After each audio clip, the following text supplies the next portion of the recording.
2026 ഫെബ്രുവരി 13 Siraj editorial. അന്വേഷണ ഏജൻസികളുടെ അമിതാധികാര പ്രയോഗം.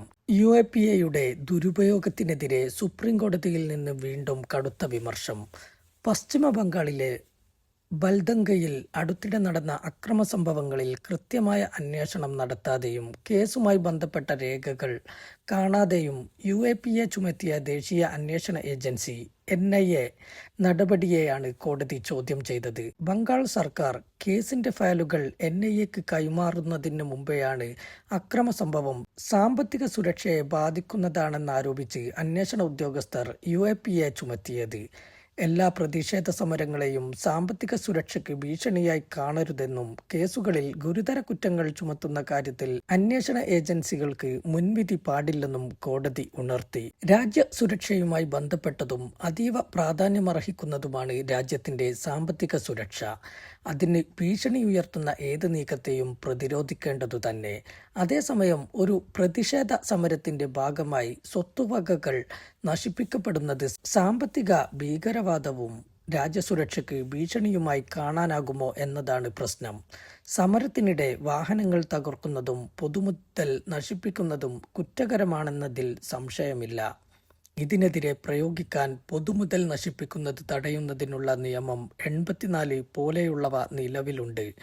UAPAയിലെ ഭീകരവാദ നിർവചനവുമായി ഇതിനെ കൂട്ടിക്കെട്ടുന്നത് ശരിയല്ലെന്നാണ് നിയമവിദഗ്ധരുടെ പക്ഷം. UAPAയിലെ സാമ്പത്തിക സുരക്ഷ എന്ന പദം കള്ളനോട്ട്, വിദേശത്തെ കള്ളപ്പണ നിക്ഷേപം, ഭീകര സംഘടനകളുടെ ധനസഹായം തുടങ്ങി രാജ്യസുരക്ഷയ്ക്കും രാജ്യത്തിന്റെ സമ്പദ്ഘടനയ്ക്കും ഭീഷണി ഉയർത്തുന്ന സാമ്പത്തിക കുറ്റകൃത്യങ്ങളെ ലക്ഷ്യം വെച്ചുള്ളതാണ്. സമരങ്ങളിലെ നാശനഷ്ടങ്ങളെ അതിന്റെ പരിധിയിൽപ്പെടുത്തുന്നത് ജനാധിപത്യപരമായ വിയോജിപ്പുകൾക്കുള്ള അവസരം നഷ്ടപ്പെടുത്തുകയും ചെറിയ കുറ്റകൃത്യങ്ങളിൽ NIA പോലുള്ള അന്വേഷണ ഏജൻസികൾക്ക് ഇടപെടാൻ അവസരമൊരുക്കുകയും ചെയ്യും. ജനാധിപത്യ രാജ്യങ്ങളിൽ പ്രതിഷേധ സമരങ്ങൾ സ്വാഭാവികമാണ്. സമരങ്ങൾ അക്രമാസക്തമായാൽ സാധാരണ ക്രിമിനൽ നിയമങ്ങൾ ഉപയോഗിച്ച് നേരിടുകയാണ് വേണ്ടത്. അതിനെ രാജ്യസുരക്ഷയെ ബാധിക്കുന്ന കുറ്റമായി വ്യാഖ്യാനിക്കുന്നത് നിയമത്തിന്റെ അമിത പ്രയോഗമാണ്. ഒരു വ്യക്തിയോ സംഘമോ പൊതുമുതൽ നശിപ്പിക്കുമ്പോൾ രാജ്യത്തിന്റെ സാമ്പത്തിക അടിത്തറ തകർക്കാനുള്ള ലക്ഷ്യത്തിലാണോ അതോ പ്രതിഷേധത്തിന്റെ ഭാഗമായുണ്ടാകുന്ന വൈകാരികതയാണോ എന്ന് തിരിച്ചറിഞ്ഞു വേണം വകുപ്പുകൾ ചുമത്താനെന്നാണ് സുപ്രീംകോടതി അന്വേഷണ ഏജൻസികളെ ഉപദേശിക്കുന്നത്. ഇതു സംബന്ധിച്ച് 2021 ജൂണിൽ ഡൽഹി ഹൈക്കോടതി നടത്തിയ നിരീക്ഷണങ്ങൾക്ക് അടിവരയിടേണ്ടതാണ്. ഭരണഘടന നൽകുന്ന പ്രതിഷേധിക്കാനുള്ള അവകാശവും ഭീകരവാദവും തമ്മിലുള്ള അതിർവരമ്പുകൾ മാഞ്ഞു പോകുന്നുണ്ട് പലപ്പോഴും അധികാരികളുടെ കണ്ണിൽ. ഇത് ജനാധിപത്യത്തിന് നിരക്കാത്തതും അത്യന്തം അപകടകരവുമാണെന്ന് ജസ്റ്റിസുമാരായ സിദ്ധാർത്ഥ് മൃദുൽ, അനൂപ് ജയറാം ബംബാനി എന്നിവരടങ്ങിയ ഹൈക്കോടതി ബെഞ്ച് ചൂണ്ടിക്കാട്ടി. രാജ്യത്തിന്റെ നിലനിൽപ്പിനെ ബാധിക്കുന്ന അതീവ ഗുരുതര സാഹചര്യങ്ങളിൽ മാത്രമേ UAPA പ്രയോഗിക്കാവൂ.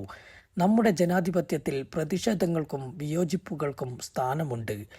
ഒരു പ്രതിഷേധം അക്രമാസക്തമായി എന്നതുകൊണ്ട് മാത്രം രാജ്യസുരക്ഷയെ അട്ടിമറിക്കാനുള്ള ശ്രമമായി കാണരുതെന്ന് കോടതി ഉണർത്തി.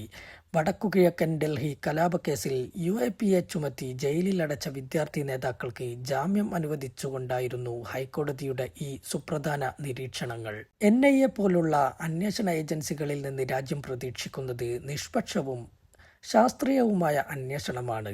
സാഹചര്യം വിലയിരുത്താതെ സാമ്പത്തിക സുരക്ഷാ ഭീഷണി പോലുള്ള ആരോപണങ്ങൾ അടിച്ചേൽപ്പിക്കുന്നത് അന്വേഷണ ഏജൻസികളുടെ വിശ്വാസ്യത തകർക്കും. പശ്ചിമ ബംഗാളിൽ സംസ്ഥാന ഭരണകൂടത്തിൽ നിന്ന് കേസിന്റെ റെക്കോർഡുകൾ ലഭിക്കുന്നതിനു മുമ്പേ സാമ്പത്തിക കുറ്റകൃത്യത്തെ ഭീകരവാദമാക്കി മുദ്രയടിച്ച് UAPA ചുമത്തിയത് ഒട്ടും നീതീകരിക്കാനാകില്ല. യഥാർത്ഥ ഭീകരവാദികളെ പിടികൂടുന്നതിനേക്കാളുപരി നിരപരാധികളെ വേട്ടയാടാനാണ് UAPA ഉപയോഗപ്പെടുത്തുന്നതെങ്കിൽ ആ നിയമത്തിന്റെ പ്രസക്തി തന്നെ ഇല്ലാതാകും. ദേശീയ ക്രൈം റെക്കോർഡ്സ് ബ്യൂറോയുടെ കണക്കനുസരിച്ച് UAPA പ്രകാരം രജിസ്റ്റർ ചെയ്യുന്ന കേസുകളുടെ എണ്ണം വർഷം തോറും വർദ്ധിച്ചു വരികയാണ്. അതേസമയം കേസിൽ ശിക്ഷിക്കപ്പെടുന്നവരുടെ എണ്ണം തുലോം കുറവും. അന്വേഷണ ഏജൻസികൾ ശക്തമായ തെളിവില്ലാതെ ദുർബല തെളിവുകളുടെ അടിസ്ഥാനത്തിലും മുൻവിധിയോടെയും കേസുകൾ രജിസ്റ്റർ ചെയ്യുന്നതാണ് ഇതിന്റെ പ്രധാന കാരണം. ദേശീയ സുരക്ഷയുടെ പേരിൽ വ്യക്തിസ്വാതന്ത്ര്യത്തിന്റെയും ഭരണഘടന അനുവദിച്ച ജനാധിപത്യപരമായ അവകാശങ്ങളുടെയും വ്യാപ്തി ചുരുങ്ങുന്നുവെങ്കിൽ ദേശസുരക്ഷയെ ബലപ്പെടുത്തുകയല്ല ദുർബലപ്പെടുത്തുകയായിരിക്കും പരിണതി. നിയമത്തിന്റെ ശക്തി ജനാധിപത്യത്തിന് കരുത്തായി മാറണം, ഭീതിയുടെ നിഴലായി മാറരുത്. NIA പോലുള്ള അന്വേഷണ ഏജൻസികൾക്ക് ആത്മപരിശോധന നടത്താൻ പ്രേരകമാകേണ്ടതാണ് സുപ്രീം കോടതിയുടെയും ഹൈക്കോടതിയുടെയും നിരീക്ഷണങ്ങൾ.